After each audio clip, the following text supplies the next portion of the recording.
probably can't see it, but little nut, these 2 pinched corners that will keep me from taking it off. So what I got to do is I got to cut those little pinches.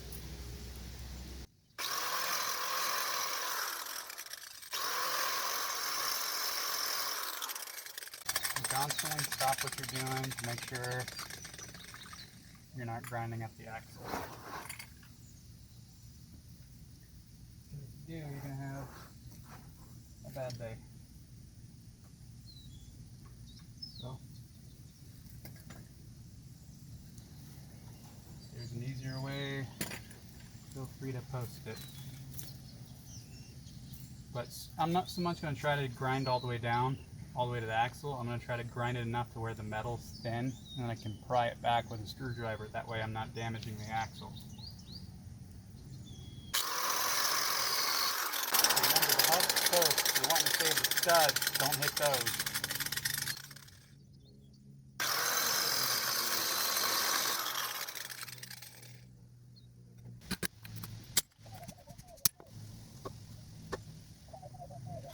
So this is the right one. So you can see threads all the way through.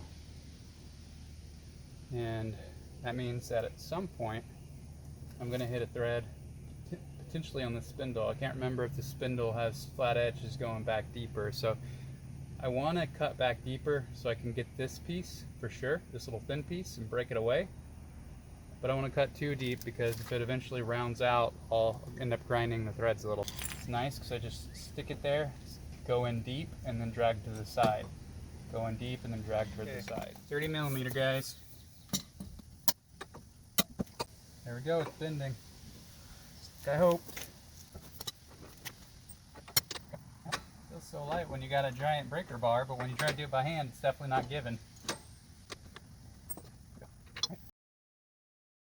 I want this to be as clean as possible, so when this hub goes on, the backside of this is going to be reasonably sealed, but the inside of this is gets nice and dirty. So when you do this, you need to make sure there's no burrs when you pinch this down, and make sure there's nothing inside of here, because whatever gets inside of here is gonna run around with this bearing and screw it up. And that's interesting. So you see that? See how it's got a little wiggle?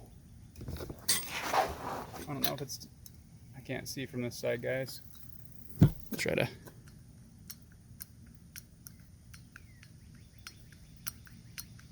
You see that? Now we're going to put all this stuff to the side and start making this a very clean of an environment as I can. Well, actually, I'll tell you what I'm going to do first. I'm going to pop these guys out and start putting them in the new hub. They're not but about 30,000 miles. This hub, for whatever reason, just went bad. I either hit something too hard, like a pothole, or a piece of debris stayed in there the last time I changed it, or just a bad hub. So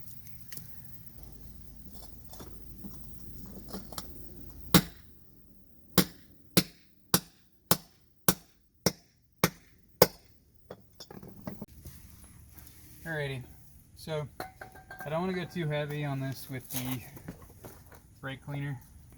Really, you just want to hit the pads, get the pads clean of any debris that you may have accidentally put on there, and get the center spindle clean. I already tried scrubbing it with a blue Brillo pad. If you don't know, blue is softer than green and won't scratch metals easily. But I got this kind of like little rust patch that won't it's not even rust. Well, it is, but it's not the spindle, it's from the bearing. So I just want to get it off the spindle, have a nice clean spindle. And then what I'm going to end up doing is putting some bearing grease kind of on the spindle and slide it on. That's something I didn't do the last time. And I don't want it creating like a gap behind here. I want this to seal nice and tight. Just want the thinnest little layer so that way if dirt tries to work its way in from the back, it can't. And then obviously the front, I'll have that cap with a little bit of grease on that as well.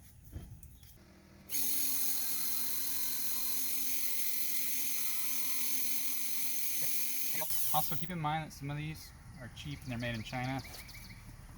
A lot of things are made in China. But the the not so good brands, they will flake little brass bristles all over the place. And that is bad because it's inside of here and it gets on you. You end up like a porcupine and you'll end up pulling out of your skin. So I'm gonna blow this out, and then I'm gonna do a clean, and then I'm gonna put the hub on. You need to make sure you're masked up or you're not in breathing range, because this dust is really bad for you. If you remember, I cleaned most of it already, so I'm not picking it up on me. It's very important that we don't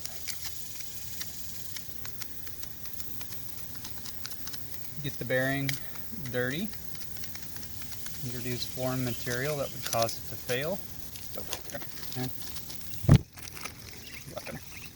This side's more vulnerable than this side.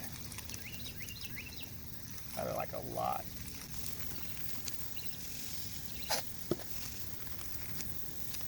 It's all coated in oil, which is a good thing, but at the same time frustrating.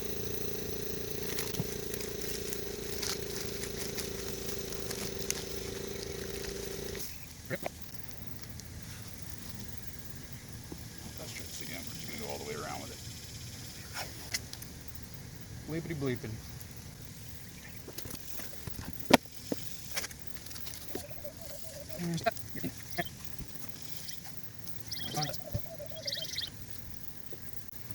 Just going to go clean these dirty ones and I'll be back. Alright, there we go. Clean these of debris. Still got a little something on it. That's why we're doing our best to keep it organized. I'm going to put in the two new ones first. It'll be less likely to flake off anything.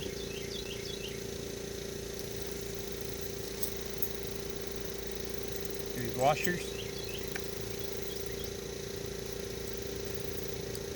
Remember I told you I don't like hammering hubs? If I didn't, I'm telling you now, I don't like hammering hubs because I don't want to accidentally warp the hub. So we're just gonna do this right here. And I recognize that this is not an impact socket, and I'm courting trouble, which is also why I'll be wearing safety glasses. And I need to go buy myself a set because I just never owned a pair.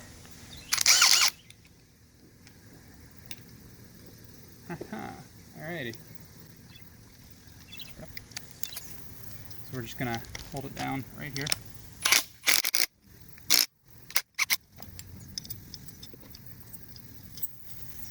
You see how this is a through nut? So the stud can go through it.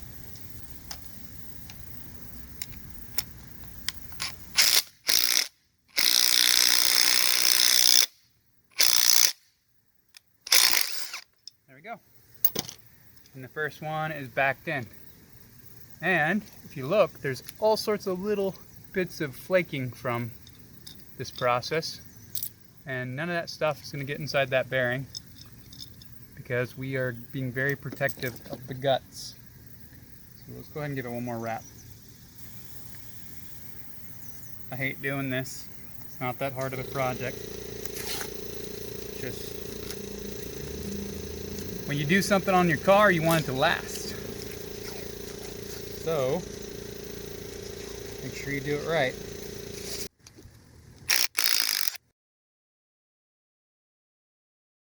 I should have been letting it cool, but I didn't because I'm impatient.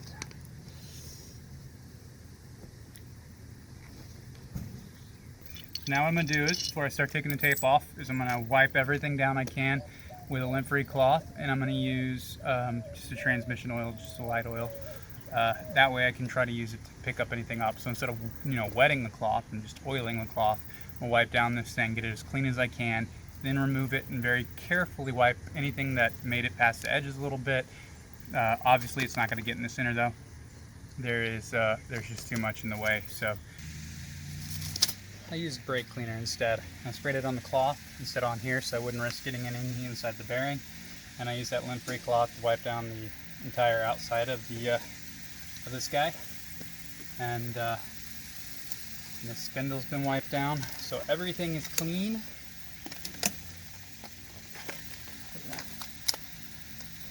Even though the manual doesn't say to do it, because there's a little bit of corrosion right here from the last bearing, and water managed to get in there. So what I'm going to do is I'm going to put a light layer of,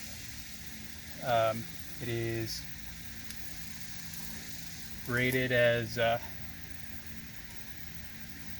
GCLB, meaning it's for bearings and for the chassis.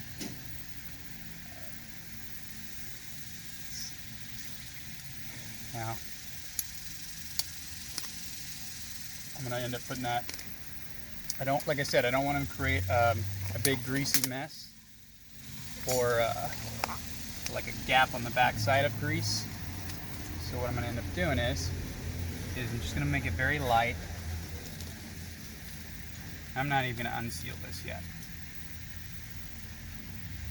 Just one more pass, a lint-free cloth.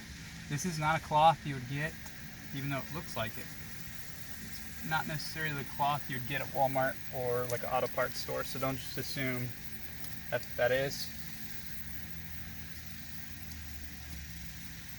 And unfortunately, my grease gun's broken, so that's why I'm using clean gloves so I don't run the tube.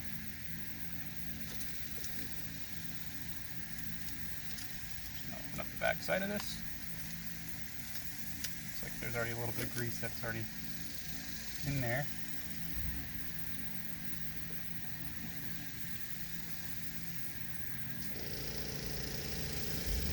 And don't put it in so thick that you get it inside the bearing. I don't want it mixing with that grease and creating issues that way instead. So just want a very, very thin layer in there. Looks like it came with grease on it. Like I said, I'm trying to keep it from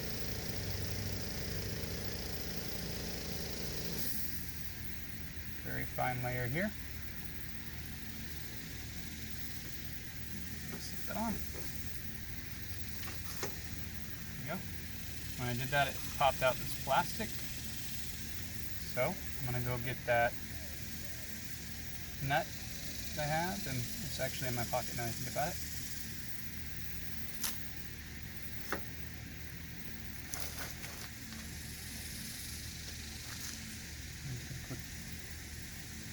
Wipe something that's not dirty or covered in grease. There's a corner of this that's not covered in grease, that's why I'm using it.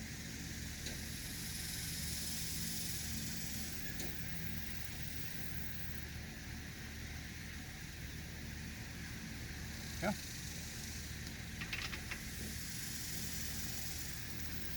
And I'm going to end up torquing this down to the proper torque spec, and I'm going to get a chisel.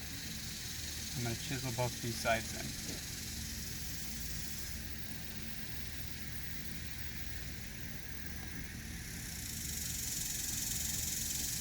Alright guys, we're going to put this at 170 pounds.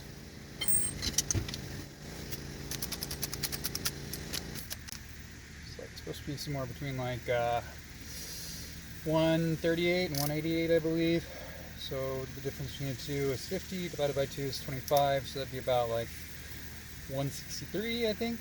So I'm just going to go round up to about 170.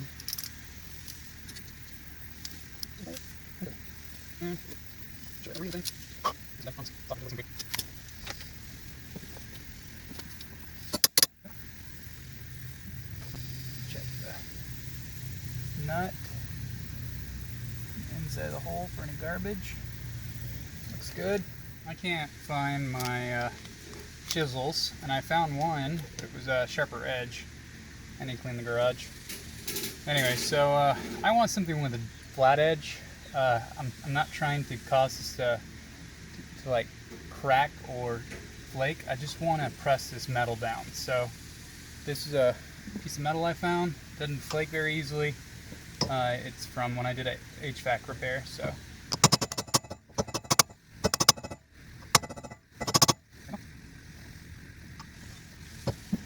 here if I have my butt in the camera, but I'm going to try to spare y'all that.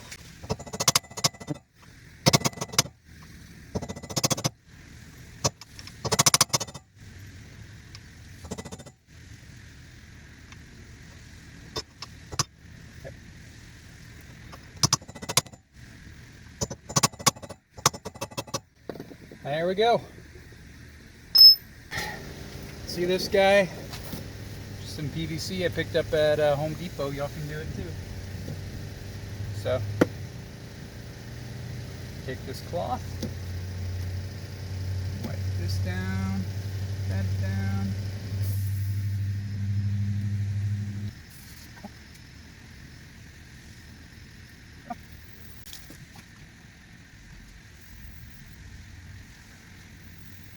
On hindsight, I probably could have grabbed a little bit of grease from in there.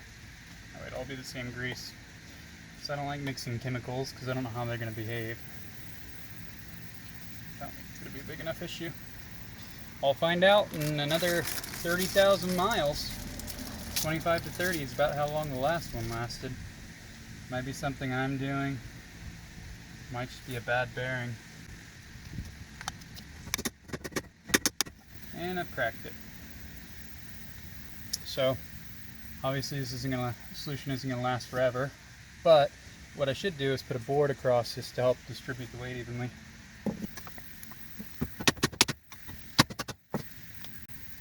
Almost got it, but not quite.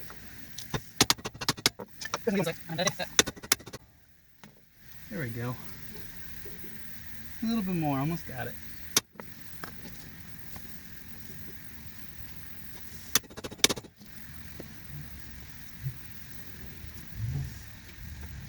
And there we have it. All I gotta do is put the drum and the wheel back on.